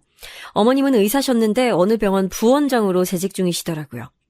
아버님은 예전에 회사 중역이셨다는데 건강이 안 좋아서 일을 그만둔 지 오래라고 하셨고요. 남자친구는 어깨를 으쓱하며 웃더라고요. 나도 잘 모르겠어. 이렇게 된 것도 사실 인연이지 뭐. 결혼같이 중대한 일이 사람 마음대로 안 되는 경우가 무척 많잖아. 그건 그렇죠, 사실. 납득이 가는 말이었죠. 그리고 곧 남자친구는 먼저 저희 집에 인사를 하겠다며 선물을 들고 찾아왔어요. 엄마 아빠는 처음으로 딸내미가 데려간 남자친구를 본다고 잔뜩 긴장하고 계시다가 남자친구와 식사를 하고서 마음에 드셨는지 얼굴에 웃음꽃이 활짝 피셨더군요. 저도 그 모습이 무척 만족스러웠어요. 아유, 한우까지 사오고 말이야. 우리 예비 사위 덕을 많이 보네? 아닙니다, 장모님. 웨딩홀 예약이 겨우 6개월도 안 남았는데요.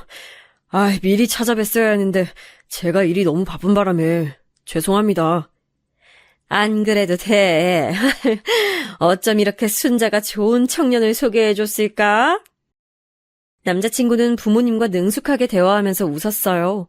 과연 로펌 변호사라 대화하는 일이 많아서 그런지 부모님 대하는 것도 아주 익숙하더라고요. 약간 변호사가 고객 대하는 정중함이 느껴지긴 했지만요. 우리 미영이도 시댁에 인사드리러 가야 할 텐데 저게 너무 어려서 잘할지 모르겠네. 아닙니다. 상견례 전에 미리 스트레스 받을 필요 있나요? 며느리 되는 분들이 시댁 때문에 얼마나 많이 스트레스 받는지 저도 조금 알긴 하는데요. 그래도 먼저 인사를 해야 하지 않을까? 아닙니다. 제가 이미 어머니 아버지께 말씀드렸어요. 상견례 할 때 처음 뵙게 될 거라고요. 그리고 결혼하고 나서도 가능하면 시댁하고 접촉을 줄이긴 할 겁니다. 어머, 참 좋은 남편이다, 정말. 미영아, 너 정말 남편감 하나 잘 얻었어. 엄마가 정말 부럽다는 듯한 말투로 저한테 말씀하셨어요. 저도 남자친구가 너무 믿음직하고 좋아서 얼굴이 빨개졌지요. 그리고 그날 저는 남자친구한테 제 방을 구경시켜줬어요. 제 방에는 기르는 강아지가 자고 있었죠. 침대 위에서 자고 있는 강아지를 보더니 남자친구가 미간을 약간 찡그렸어요. 그런데 그때 강아지가 일어나더니 침대에서 뛰어내려와서 바닥에 오줌을 쌌어요. 다행히 저희한테서 멀리 떨어진 곳에서 오줌을 싸서 저희 발에 묻거나 하진 않았지만 남자친구가 있는 앞에서 하는 바람에 전 무척 당황했어요. 얼른 휴지를 꺼내 닦는데 남자친구 목소리가 들리더라고요. 더러워. 옆눈으로 흘끗 보는데 남자친구 발이 마치 강아지를 찰 것처럼 살짝 들렸다가 꾹 참는 것처럼 내려지더군요. 남자친구는 싸늘한 목소리로 말했어요. 나이 많아서 너무 아프면 그냥 안락사 시키는 게 어때? 아니, 그렇게 쉽게 그럴 수는... 죽는 게 저 개한테도 나을 거야. 그래도 그럴 순 없어요. 저는 좀 충격을 받았어요.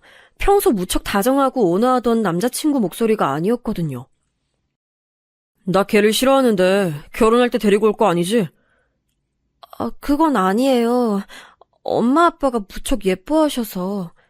그나마 다행이네. 남자친구는 얼굴을 잔뜩 찡그리고 있었어요. 그는 제가 쳐다보고 있다는 걸 깨닫곤 표정을 펴더라고요. 나 어릴 때 걔한테 물린 적 있어서 걔를 싫어하거든. 남자친구는 저한테 마치 변명하듯이 말했어요. 저는 그냥 그런가 보다 하고 고개를 끄덕였어요. 그런데 묘하게 걔를 죽이라고 말하던 그 어투가 기억에 남더라고요.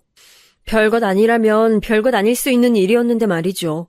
그리고 그 후 상견례 날이 다가왔어요. 상견례는 조용한 한정식 룸을 예약했는데 남자친구가 예약한 곳이라서 호화롭기도 하고 음식도 깔끔하게 잘 나왔어요. 여기저기 미술품 액자가 걸려 있어서 마치 갤러리 같은 느낌이 들 정도로 널찍하고 좋은 곳이었죠. 그날은 예비 시부모님을 처음 뵙는 날이기도 했어요. 저는 부모님을 모시고 살짝 먼저 가서 앉아 있었는데 긴장이 돼서 물을 조금씩 마시면서 입을 축였어요. 문이 열리고 예비 시부모님이 들어오시더라고요. 우아한 인상의 중년 여성과 그 뒤에 따라 들어오는 남자친구를 닮은 남성분. 딱 봐도 남자친구의 부모님이라고 알 수 있을 법한 분들이었어요. 그런데 그분들이 들어오시는데 문 바로 옆에 걸려있던 액자가 떨어지면서 바닥에 부딪혀서 유리가 와장창 깨지는 거예요. 얼마나 소리가 크게 났는지 저와 저희 부모님 모두 소스라치게 놀라서 벌떡 일어날 정도였죠. 남자친구도 놀라서 자기 부모님 곁으로 다가가서 아래를 살피더라고요. 이건 비싼 건 아닐 테니 괜찮을 거예요. 아, 그래. 이상하게 남자친구는 자기 부모님한테 안 다치셨냐고를 안 물어보더라고요. 그저 아래에 떨어진 액자만 발로 툭툭 건드리면서 깨진 유리를 밟았죠. 어머님 괜찮으신 거죠? 전 그냥 있을 수가 없어서 머뭇거리면서 여쭤봤어요. 예비 시어머니는 저를 보시더니 부드럽게 웃으시면서 괜찮다고 걱정 말라고 하셨어요. 상냥하네요. 괜찮냐고 물어봐주기도 하고. 당연하죠, 어머님. 액자야 떨어진 건 어쩔 수 없고 다치지 않는 게 제일 중요하잖아요. 시어머니는 미소를 지으셨지만 어딘가 피곤해 보였어요. 뒤에 서 있던 예비 시아버지는 자기 아내가 다쳤는지 말았는지도 관심을 안 가지고 있더라고요. 인상은 무척 좋고 오히려 남자친구보다도 잘생긴 분이었는데 예비 시어머니하고 묘하게 겉도는 느낌이었어요. 아, 그때 혹시 두 분 사이가 안 좋으신가 하는 생각이 들더라고요. 왜 그런 집안들 많잖아요. 겉으로는 멀쩡해 보이는데 겉으로만 멀쩡하고 안으로는 골물대로 골마서 서로 중내사내하고 싸우고 사는 집이요. 저는 눈치를 보면서 엄마한테도 흘낏 눈으로 말했어요. 엄마도 뭔가 느낀 게 있는지 고개를 살짝 끄덕이시더라고요. 상견례는 평범했어요.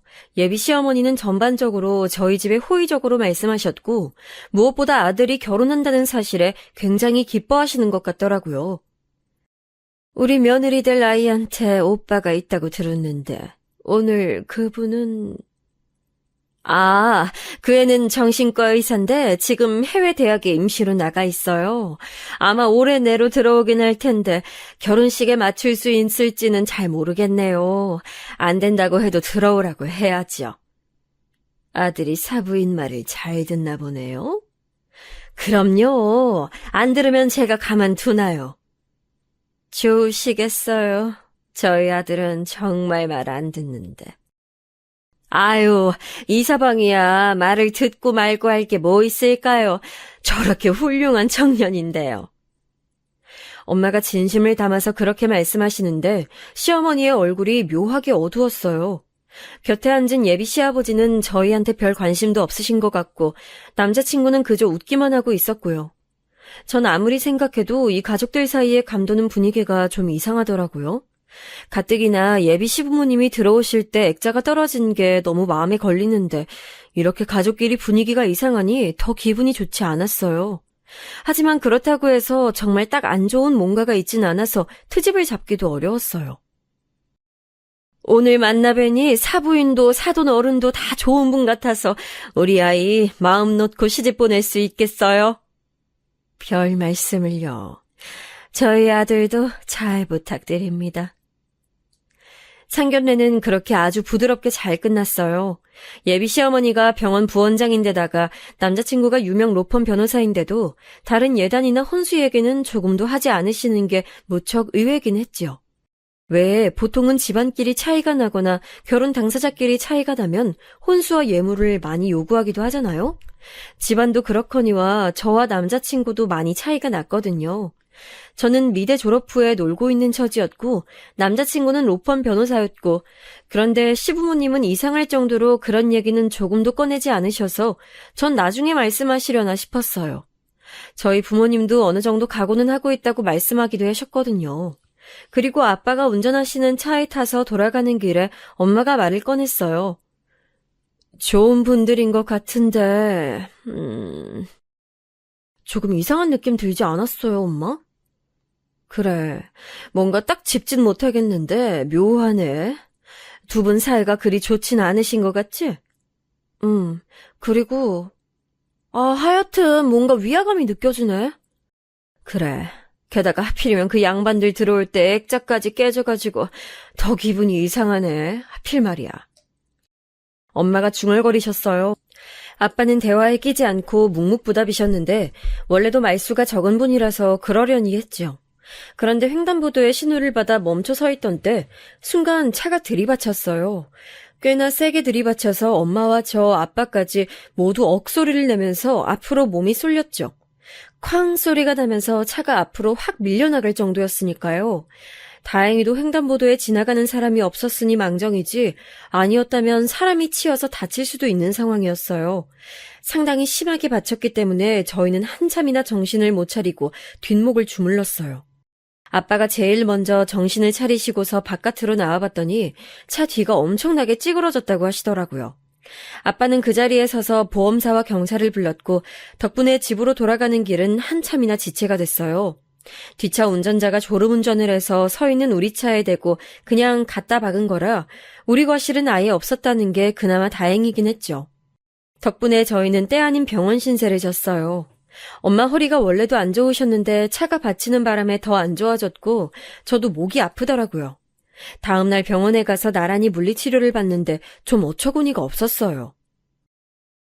좀 이상하지 않니?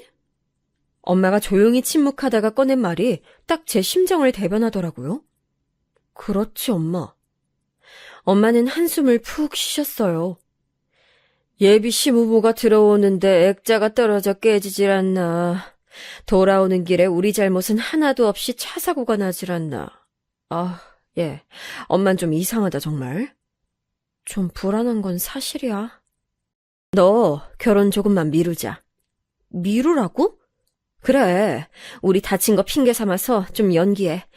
사실 너 이대로는 지금 잘 서 있기도 힘들잖아. 엄마도 그렇고. 그건 그래.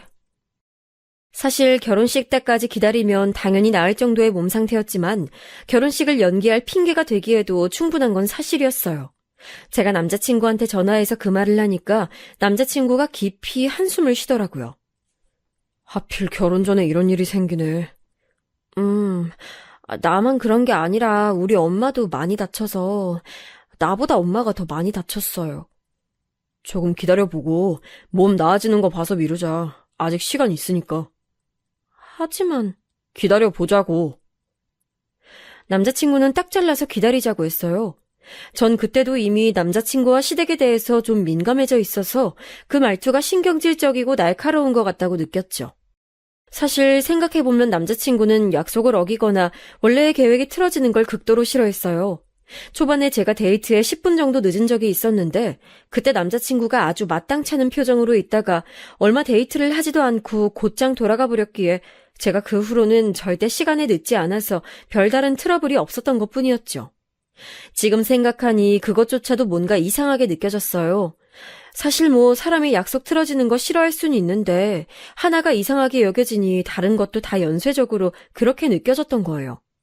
저도 슬슬 좀 신경질이 나더라고요.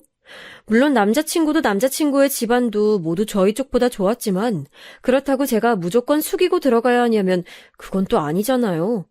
세상에 상견례 끝나고서 돌아가는 길에 사고가 나서 다쳤다는데 결혼식 미루지 않고 기다려보자니 그 주에 만났을 때 저는 좀 퉁명스러운 말투로 말했어요. 오늘 데이트하기도 좀 힘들어. 사고 때문에 다쳐서 지금 허리 아프단 말이에요. 남자친구는 흘끗 저를 봤어요. 그 순간 남자친구 눈빛이 되게 차갑고 귀찮다는 듯한 느낌이어서 좀 속으로 깜짝 놀랐죠. 하지만 남자친구는 한숨을 푹 쉬더니 고개를 흔들고서는 예전에 제가 알던 다정한 말투로 말했어요. 그럼 집에 데려다 줄까? 정 힘들면. 이왕 나왔는데 밥이나 맛있는 거 사줘요. 남자친구는 원래 알던 것처럼 다정한 얼굴을 하고 있었지만 어딘가 묘하게 계속 거슬리는 말을 하더라고요. 계속 저하고 엄마 아빠 정말 아픈 거 맞냐? 결혼식 때 잠깐 서 있는 것뿐인데 굳이 미뤄야겠냐? 좀 기다려보고 그냥 진행하자는 등 저희 쪽 사정을 별로 고려 안 하는 것 같았어요. 결국 제가 화를 크게 냈죠. 아니 오빠, 여태까지 그렇게 다정하게 잘해주던 거 다 뭐였어요? 나 아파요 지금. 허리랑 목이랑 다 다쳤단 말이에요. 그래도 자기 지금 멀쩡하게 나와서 서고 앉고 다 하잖아. 결혼식만 못하는 이유가 뭐야? 결혼할 때 신부가 얼마나 힘든지 알아요? 친구들 보면 새벽부터 나와서 메이크업 받고 드레스 피팅하고 머리하고 하면 거의 초죽음 된다고요. 아, 왜 갑자기 이렇게 배려 없이 굴어요? 이제 우리 결혼할 거잖아. 예비 부부나 다름없는데 어떻게 연애 때처럼 전부 다 자기한테 맞춰주기만 해? 그럴 순 없어. 이제 현실적으로 상황에 다 맞춰 살아야지. 무슨 소리예요, 지금? 우리 아직 결혼 안 했고, 그리고 이건 결혼이랑 상관없는 문제잖아요. 왜 상관이 없어? 결혼한 거나 다름없는 커플인데 부부로서 행동해야지. 주변에서도 이제 다들 나 결혼한 유부남으로 생각하고 자기도 그럴 텐데 현실적으로 이제 나한테 좀 맞춰. 남자친구가 도리어 화를 내면서 저한테 그렇게 쏘아붙였어요. 그까짓 화장하고 드레스 피팅 겨우 몇 시간만 참으면 되잖아. 장모님은 그냥 나와서 한복만 입고 초에 불만 붙이면 되는데 뭐 때문에 그렇게 못하신다는 거야. 장인어른도 마찬가지고. 웨딩홀 예약 취소하면 돈이 얼만지 알아? 아니 오빠 돈 잘 벌면서 지금 그게 문제예요? 그리고 내가 취소하자는 거 아니잖아요. 그냥 연기하자고요. 연기해도 추가금 들어. 그리고 난 지금 그게 문제가 아니라 주변 회사 사람들 중요한 거래처에 전부 그날로 결혼 얘기해뒀으니 못 받고. 전 정말 말문이 막히더라고요. 여태까지 남자친구는 단 한 번도 이런 식으로 군 적이 없었어요. 처음부터 끝까지 저한테 맞춰줬고 제가 최고라는 듯이 굴었거든요. 근데 갑자기 결혼 직전에 고작 연기하자는 것 하나로 이런 식으로 나오다니요. 전 솔직히 결혼 연기하자는 말을 꺼내본 게 다행이라고 생각했어요. 이렇게나 남자친구가 본성을 드러낼 줄은 몰랐거든요. 자기야, 솔직히 나나 우리 집이나 결혼의 목매만큼 그렇게 못나진 않았어. 그건 알지? 알아요. 그냥 우리가 인연이 닿았을 때 제대로 연을 맺고 싶은 것뿐이야, 난. 솔직히 말해서 자기도 조금 더 나은 신랑감 바란 거 아니었어? 나한테도 말했었잖아. 좋은 스펙 가진 사람하고 결혼하고 싶었다고. 그랬죠. 난 자기가 속물적이라고 생각하지 않아. 그냥 결혼이란 게 그런 거지. 우린 결혼에 완벽하게 합의했는데 그걸 이렇게 일방적으로 연기하겠다니까 화가 나는 거야. 남자친구는 화를 내면서도 얼굴을 붉히는 편이 아니고 오히려 더 차갑고 싸늘해지는 편이었어요. 그래서 더 소름 끼쳤죠. 그때가 처음으로 저한테 대고 직접적으로 화를 낸 때라서 더 그렇게 느꼈는지도 몰라요. 아무튼 결혼식 연기는 안 돼. 그렇게 알고 있어. 남자친구는 싸늘하게 말하고서 저를 집 근처로 데려다 줬어요. 바로 차를 돌려서 가버리는 게 짜증이 많이 난 것 같더라고요. 절 데려다 준 곳도 집 앞이랑 좀 먼 곳이었고요. 전 한참이나 근처 벤치에 앉아서 생각을 했어요. 사실 한숨 돌리고 나니까 찬바람에 머리도 좀 식고 생각이 깊어지더라고요. 불길하고 불안한 건 여전했어요. 예비 시부모님이 들어올 때 떨어지던 액자, 상견례에서 돌아올 때 난 교통사고, 게다가 결혼 연기를 말하자마자 화를 내기 시작하는 남자친구까지. 하지만 남자친구의 말대로 남자친구도 시댁도 저나 저희 집에는 과분하긴 했어요. 만약 지금 이 남자를 놓친다면 정말 다시는 이런 사람을 만나지 못할지도 모를 일이었죠. 걸어서 집으로 들어와서 엄마한테 풀이 죽어서 이런저런 얘기를 했죠. 엄마도 고민이 많은 얼굴이었어요. 그리고 그 다음 주였을 거예요. 제 핸드폰으로 낯선 번호가 뜨길래 전 누군가 하고 전화를 받았어요. 아, 김미영 씨 전화입니까? 예, 맞는데요? 아, 세아가, 나, 네 시애비 될 사람이다.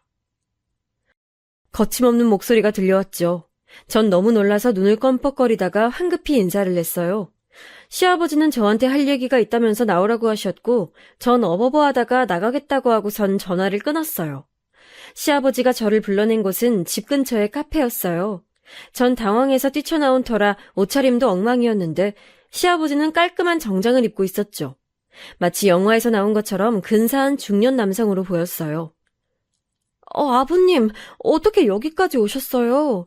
아, 별건 아니다. 다름 아니라 네가 결혼 연기해야 할 만큼 아프다고 하길래 어떤가 보러 왔다. 시아버지는 정말 세상 사람 좋게 말씀하셨어요. 말씀 뒤에 그리 나쁜 의도가 숨겨져 있는 것처럼 느껴지지 않았고요. 나온 음료를 앞에 두고서 시아버지는 빙긋거리며 웃으시더라고요. 우리 아들이 좀 결혼이 급해서 말이다. 애가 계속 안정된 가정을 꾸리고 싶어 했는데 결혼 연기해야 한다고 하니까 좀 마음이 급한가 봐. 네, 안 그래도 그런 것 같더라고요. 너무 걱정하지 마라. 만약 우리 애가 급하게 굴면 내가 막아줄 테니. 시아버지는 정말 호인이신 것 같았어요. 회사 중역으로 있다가 퇴직하셨다더니 품위도 있으셨죠. 젊을 땐 오히려 남자친구보다도 더 잘생기고 훤칠했을 것 같은 외모였고요. 근데 난 네가 웨딩드레스를 입으면 정말 예쁠 것 같구나. 지금도 예쁘지만 말이다. 별 말씀을요, 아버님. 아니, 정말이다. 아들놈이 운이 좋아. 소개를 받아서 이런 아가씨를 만나다니. 시아버지의 칭찬에 저는 좀 부끄러웠어요. 사실 제가 어려서부터 예쁘다는 말은 상당히 많이 들은 편이었지만 시아버지한테 직접적으로 이런 말을 들으니 더 부끄럽더라고요. 시아버지는 아주 담백하게 말씀하시고는 이런저런 얘기를 하며 대화를 이끌어 가셨어요. 회사에서 오랜 기간 일하신 분답게 무척 능숙한 대화 스킬이었고 어떻게 생각하면 젊을 때 여자들한테 인기 꽤나 있으셨던 게 아닐까 싶을 정도로 매력적이시더라고요. 아, 근데 이번 가을에 내 친구 아들도 결혼한다더구나. 그 애도 우리 애랑 비슷한 나이인데 서로 또래 아들들이 있다 보니까 알게 모르게 친구하고 좀 서로 잘난 척을 했었어. 애들 데리고 말이다. 아, 비슷한 또래 아드님이시구나. 그래. 그런데 여태까지 그 친구 아들이 다행히도 내 아들보단 조금씩 뒤떨어졌었다. 그래서 내가 여태 잘난 척을 꽤 해왔지. 자식 가지고 잘난 척하는 부모 마음 넌 이해 못하겠지만 그래도 이게 거의 본능에 가까운 거란다. 아니에요, 아버님. 저도 이해하죠. 저희 부모님도 정말 계속 그러시는걸요. 저는 고개를 흔들었어요. 사실 이해한다기보다는 부모님들이 그러시는 게 일반적이라는 걸 그냥 아는 것뿐이었죠. 제가 괜찮은 미대를 나온 건 맞지만 그래도 취업이나 데뷔를 한 것도 아닌데 저희 엄마 아빠는 저를 그렇게 자랑스러워하면서 여기저기 자랑하고 다니셨거든요. 시아버지는 허허 웃으시더니 조금 난처한 얼굴이 되셨어요. 그런데 그 친구 아들이 우리 애보다 조금 늦은 계절에 결혼한 줄 알았는데 이번에 연기하면 걔보단 좀 늦어지겠구나 우리 아들이. 아, 네. 평생 그 친구한테 내가 뒤처지는 건 없었는데 말이다. 물론 당연히 아주 가벼운 농담 톤의 말씀이셨어요. 하지만 설득력이 굉장히 있었고 저도 모르게 제가 결혼식을 연기하자고 하는 게 굉장한 잘못인 것처럼 느껴졌죠. 전 다시 한번 그냥 결혼을 해야 하나 생각했어요. 무척 호감 가는 어른인 시아버지가 저렇게 말씀하시는데 이왕 할 결혼 그냥 해버릴까 싶었던 거죠.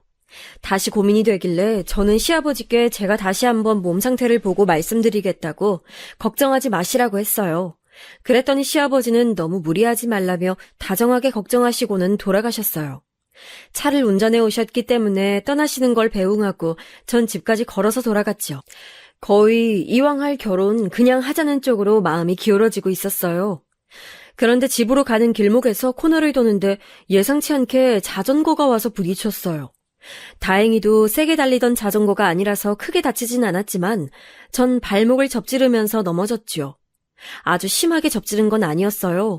하지만 역시 아프긴 해서 전 자전거를 타고 오던 아이를 조금 혼내고서 그냥 절뚝거리면서 집으로 돌아왔어요. 그리고 또 다른 불길함이 어른거리기 시작했죠. 이게 3번째였어요. 전 엄마를 불러다 앉히고서는 오늘 있었던 일에 대해서 시시콜콜 다 얘기를 했어요. 또 자전거랑 부딪혔다는 거지? 역시 엄마도 그게 신경이 쓰이시는지 인상을 찌푸리시더라고요. 저도 다름 아닌 그 부분이 가장 마음에 걸렸어요. 시아버지야 며느리 설득하러 오실 수도 있죠. 아들이 결혼 급하다고 동동거렸을 수도 있고요. 하지만 엄마는 시아버지도 좀 걸리시는 것 같더라고요. 예비 며느리를 누가 그렇게 시아버지 혼자 보러 와? 좀 그렇지 그건. 뭐 어때서 그래? 되게 젠틀하게 나 차 한 잔 사주고 가셨어. 그냥 나 설득하러 오신 것 같더라고. 너 뭔가 그냥 넘어간 것 같은 분위기다? 뭐, 되게 말씀 설득력 있게 잘하시더라고요. 분위기도 너무 좋으시고. 그게 이상하다는 거야. 너 얼마나 너 자신이 고집센지 알긴 알지? 그런 애를 그렇게 설득 한 번에 마음 돌리게 만든다? 좀 쉽지 않은데. 제대로 된 희대의 사업가 아니면 사기꾼일 것 같은데. 엄마는 뭔가 못마땅한 듯 계속 중얼거리셨어요. 전 너무 엄마가 넘겨짚는 것 같아서 그냥 웃어넘겼죠. 사기꾼은 무슨 사기꾼이에요. 그 점잖은 분이. 엄마는 하지만 고개를 저었어요. 나 너희 예비 시아버지 상견례에서 봤을 때부터 관상이 좀 안 좋았어. 뺀질뺀질 해가지고 마누라 등 뒤에서 입만 잘 놀리게 생겼더라고. 너희 시아버지 그렇게 좋은 사람 아닐 거야. 엄마 촉이 그렇게 느껴져. 엄마는 고개를 저었어요. 하지만 전 결혼을 연기하고 싶긴 했지만 어쨌든 하긴 할 거였기 때문에 엄마의 시부모님에 대한 안 좋은 말이 듣기 싫었죠. 전 듣기 싫은 티를 내면서 그런 소리를 하지 말라고 했고 엄마는 제 말을 들은 척도 하지 않으셨어요. 제 고집이 사실 엄마한테서 온 거였거든요. 아무래도 좀 이상해. 내가 순자한테 좀 전화해서 자세하게 좀 알아봐야겠다. 순자 아주머니?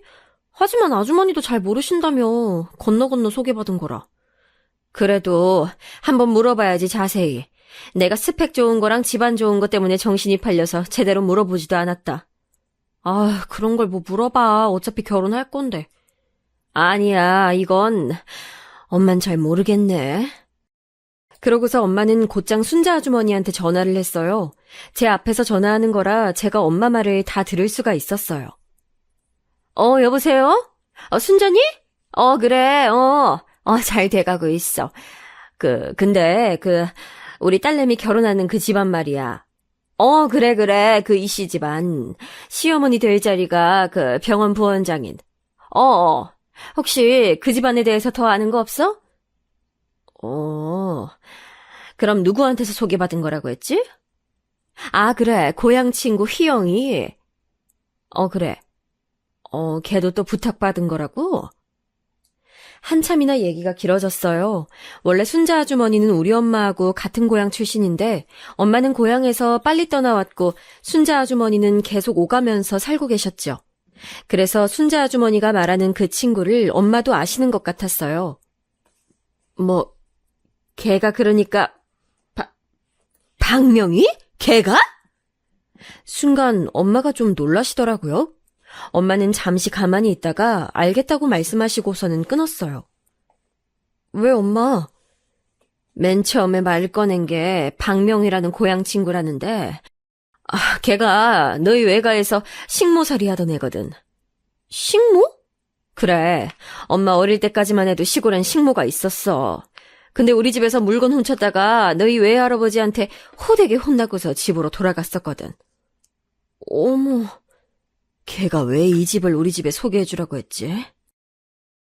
엄마는 고민에 고민을 거듭하시더라고요. 저도 그 말을 듣고 보니 뭔가 섬뜩해졌어요. 아니, 옛날 옛적 엄마하고 그리 좋지 않은 인연이 있었던 분이 왜 갑자기 우리 집에 남자를 소개해주라고 했을까요? 엄마는 다시 순자 아주머니한테 전화를 하고 고향 친구들에게 전부 전화를 돌리면서 그 박명이라는 분에 대해서 알아보기 시작했어요. 엄마는 옛날 수첩까지 꺼내다 놓고 정말 몇십 년 만에 연락하는 친구한테까지 전화를 했죠. 그러다가 어떤 친구분하고 통화하는데 드디어 실마리를 잡았다고 하시더라고요. 엄마가 말씀해 주신 통화 내용이 이랬어요. 너 혹시 명희 기억하니? 박명희. 알지. 걔 우리 동네 빌라 반지하에 사는데. 어머, 그래? 지금 걔 어떻게 사니? 여기저기 파출부로 다녔었는데, 중매일도 하는지 이상한 자리 가져와서 여기저기 고향 애들한테 선보라고 들이대고 다니는 모양이더라. 이상한 자리? 나한테도 결혼 정년기 아들, 딸 없냐고 하고, 좀 곤란한 자리들 가져와서 들이대나 봐. 집은 잘 사는데 하자 있는 사람들이 있잖니. 지능 좀 떨어지거나 자폐하거나. 그래, 그렇구나. 혹시 최근에 뭐 그런 집 자리 들이민 건 없었어? 왜 없겠니? 우리 집에 아직 대학도 졸업 안 한 딸 있거든? 둘째인데 애가 좀 예뻐. 그랬더니 무슨 변호사 사위 볼 생각 없냐는 거야. 근데 이쪽 고향 친구들 사이에서는 소문이 싸하게 났었거든. 걔가 들이미는 자리들 다 하자 있다고. 그래서 대체 무슨 소리냐고. 그 집은 또 어떤 집이길래 그러냐고 내가 막 쪼아댔어. 그랬더니? 내가 솔직하게 말해주면 결혼 생각해보겠다고 했더니 결국은 박명희 걔가 술술 불더라고. 집안은 진짜 좋다면서 엄마가 무슨 병원 원장이라나 부원장이라나. 근데 걔네 아빠가 아주 폭탄이더라, 폭탄. 폭탄? 무슨 사기 전과가 3개인가 되고 무슨 별거 다 있었어. 전과가 10손가락으로도 셀 수 없더라. 그 집 엄마가 아들 결혼할 때까지만 그 아버지하고 살고 그 이후에는 이혼해버린다고 아주 벼르고 있나 봐. 그 애비도 그 의사 엄마하고 허구한 날 싸워서 제발 이혼하자고 난리인 상태고 아들이 결혼하고 이혼하면서 유산 물려주고 그 엄마는 미국 가버릴 건가 봐. 세상에. 그래, 그런 자리를 들이밀더라. 얘, 너도 조심해. 넌 그래도 지금 서울 간지 워낙 오래돼서 명의가 잘 모르겠지만 언젠간 너한테도 낚시 들어갈 수 있어. 그래. 걱정해줘서 고마워. 엄마는 그렇게 전화를 끊고서 절 붙들고 손을 부들부들 떠셨어요. 저도 마찬가지였죠. 전 빨리 결혼하자던 그 남자친구의 냉담하고 귀찮다는 듯한 얼굴이 떠올라서 그제야 남자친구의 본성을 이해할 수 있었어요. 엄만 하마터면 본인의 인간관계 때문에 저를 정말 인간 말종 집안에 넘길 뻔했다는 사실에 머리카락이 쭉 뼈 사셨다고 해요. 저는 엄마하고 붙들고 결혼하기 전에 이런 상황을 알게 돼서 천만다행이라고 생각했죠. 그제서야 예비 시아버지가 그렇게나 말도 잘하고 설득력 있게 사람을 꼬여낼 수 있는 이유를 알겠더라고요. 저희가 너무 황망해서 어쩔 줄을 모르고 있을 무렵 오빠가 미국에서 돌아왔어요. 저 결혼 얼마 남지 않은 시기에 일부러 맞춰서 왔다고 하더라고요. 한국에서 좀 쉬기도 하고 제 결혼도 보고 다시 나가려고요. 그런데 저랑 엄마가 그간 있었던 일을 오빠한테 매달려서 말하니까 오빠가 자세히 남자친구에 대해서 물어봤어요. 제가 이런저런 일들을 막 두서없이 말하니까 오빠가 그러더라고요. 사이코패스까진 아니어도 공감 능력이 많이 부족한 사람인데? 너 그 사람하고 절대 결혼은 안 된다. 결혼 안 되지, 못하지. 솔직히 너 약간 미련 있지? 다 그만둬. 가만 들어보니까 네 남자친구 그 아버지 성향 그대로 물려받았나 보다. 지금이야 로펌 소속 변호사니까 얌전하지만 나중에 무슨 큰 범죄에 가담할지 모르는 사람이야. 오빠는 정신과 의사라기보다는 제 윗사람다운 태도로 충고했어요. 사실 오빠의 말대로 저는 정말 마지막 미련이 약간 남아있었거든요. 하자가 있는 것은 시아버지와 집안 쪽이니까 남자친구는 그냥 그 집안에서 태어난 죄밖에 없는 거니까 괜찮지 않을까. 대형 로펌 변호사를 내가 또 어떻게 만나나. 그리고 남자친구가 처음에 보여줬던 그 다정함과 배려가 사실 그 사람의 진짜 일면일 수도 있지 않나. 그런 생각들로 머리가 복잡했어요. 하지만 오빠의 그 말을 듣고서 그제야 이 결혼 진짜 하면 안 되겠구나라는 생각이 들더라고요. 사실 시아버지의 그 범죄자 성향이 유전을 통해 물려지지 않았으리라는 보장이 없잖아요. 게다가 그동안 남자친구가 보여줬던 모습들도 충분히 불안했고요. 제 인생을 그렇게 불확실한 것에 걸 수는 없었어요. 전 큰맘 먹고서 남자친구한테 직접 파혼을 말해보려고 했어요. 하지만 엄마가 극구 반대를 하시고 아빠를 찔러서 아빠한테 직접 저쪽 시아버지한테 말하라고 했죠. 어리고 여자인 제가 말하면 남자친구가 무슨 반응을 할지 모른다면서요. 아빠는 저를 데리고 나가서 시아버지에게 남자친구와 함께 잠시 나와주실 수 있냐고 전화로 청했어요. 아빠는 원래 말이 없고 과묵한 편이셨지만 할 말은 확실하게 하시는 편이었죠. 하지만 남자친구는 워낙 바빠서 시아버지와 함께 나오진 못했어요. 죄송합니다만 저희 결혼은 없던 일로 해야겠습니다. 예? 그래도 가장들끼리 말씀드리는 게 나을 것 같아서 제가 직접 말씀드리는 겁니다. 딸아이가 같이 나와서 죄송하다고 인사하고 싶다 하여 같이 나온 것이고요. 아니... 순간 시아버지가 깜짝 놀라더라고요. 그리고 그 다음 순간 낭패와 더불어 그럴 줄 알았다는 듯한 표정이 스쳐 지나갔어요. 전 제가 예민한가 싶었지만 시아버지를 의심할 수밖에 없는 상황이었죠. 왜인지 여쭤봐도 괜찮겠습니까? 집안 문제입니다. 저희 아빠는 간단하게만 대답하셨어요. 그 말은 해석의 여지가 참 많았죠. 언뜻 저희 집안 문제 때문이라는 말로도 들렸고 당신네 집안 문제라는 말로도 들렸어요. 시아버지는 그게 무슨 뜻인지 한참 생각했지만 찔리는 게 있는지 더 이상 묻진 않았어요. 대신 시아버지는 피식 웃더라고요. 예상외로 포기가 빠른 건가 싶었지만 시아버지는 도리어 비웃는 태도였어요. 아이, 또 파혼이네. 시아버지는 커피를 대충 마시고서 잔을 소리나게 내려놨어요. 이거 벌써 3번째 파혼인 거 아쇼? 이번엔 좀 성공하다 했더니만. 죄송하게 됐습니다. 별로 안 죄송하신 것 같은데. 그러네요. 안 죄송합니다. 저희 아빠도 말수가 없다 뿐이지 그리 녹록한 분은 아니시거든요. 시아버지는 어처구니가 없다는 듯이 웃다가 그냥 나가버렸어요. 저를 희생양으로 삼으려고 했는데 그게 실패해버렸으니 더 미련도 없다는 듯한 투였죠.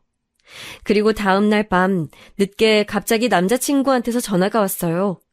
집 앞으로 나오라는 말을 하고서는 일방적으로 끊어버리더라고요. 전 겁이 났지만 그래도 제가 직접 해결해야 하는 일이니까 용기를 내서 내려갔어요. 오빠가 같이 내려가 주겠다고 했지만 거절하겠다고도 했지요. 남자친구는 술이라도 마셨는지 술 냄새도 풍기고 무서운 얼굴을 하고 있더군요. 왜 왔어요? 파혼한다고? 누구 맘대로?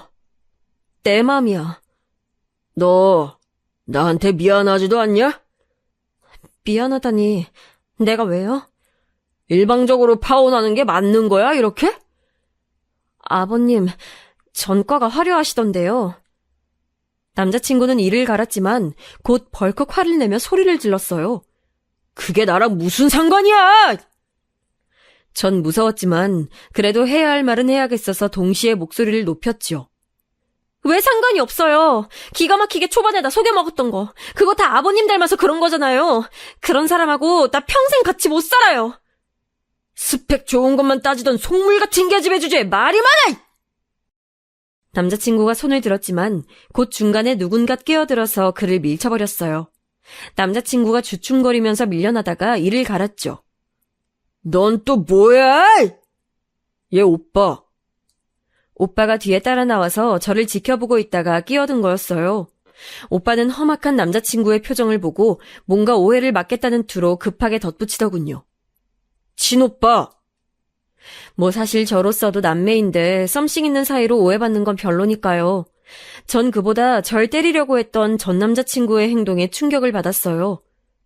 나 때리려고 했네요? 네가 말을 안 들으니까. 이제 진짜 끝이에요. 너, 꺼져! 남자친구는 앞에 오빠 때문에 달려들지도 못하고 씩씩대기만 하다가 돌아서서 가버리더라고요. 전 오빠하고 같이 아파트로 올라와서 방에 처박혀서 한참을 울었어요. 소원대로 좋은 사람과 결혼하는 줄 알았는데 그냥 그렇게 충격적으로 끝나버린 거였죠. 그 후로 전 남자친구한테선 전혀 연락이 없었어요. 마치 아예 있지도 않았던 사람처럼 사라져버렸죠. 뒤늦게 사정을 알게 된 순자 아주머니가 엄마한테 미안하다고 극구 사과를 한 것만 빼면 마치 없었던 일 같았어요. 그래서 그 뒤로 저는 원래 친구였던 사람과 감정이 싹 터 결혼해서 살고 있어요. 지금은 행복한 결혼 생활 중인데 만약 그때 깜빡 넘어가 결혼했다면 얼마나 불행했을까 싶어 지금도 소름이 끼치네요. 제 사연은 여기까지입니다. 즐겁게 들으셨기를 바랄게요.